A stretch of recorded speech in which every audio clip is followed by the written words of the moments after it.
Hurmatli obunachilar, salom. Hozircha vaziyat bo'ldi-da, hozir. Vaziyat bo'ldi. Ish ko'rishga bordik-da. Taksim Gorkiy tarafdagi ismlarni aytmay kimligini. Karta meri qilib berildi, chaqirildi. Karta meri hamma narsani dogovorni qildi. Bitta savol berdilar-da. Va ustalar tushunishadi bu narsani. Ustalar, shogirdlar, prorablar tushunishadi.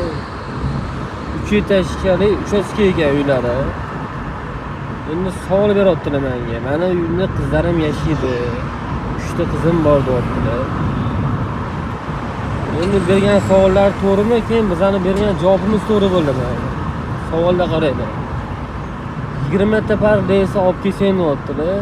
Men ishga ketaman ertaroq soat 8 da deyaptilar. Sanlar kelib ish boshlasalar, kechga 7gacha 8 ishlaring deyaptilar. Men 8 da uyda bo'laman deyaptilar.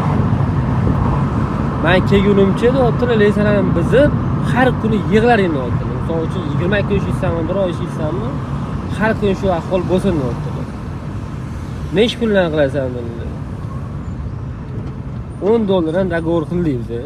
$10 kelishtirib ber degandan keyin ustiga bitta javob qaytarib chiqib ketdik-da biz. Shu javobimiz to'g'ri bo'ldimi? Okey, undan emas, $8 qilib beramiz. Yechinib biz bilan birga ishlasangiz bir kun deydi.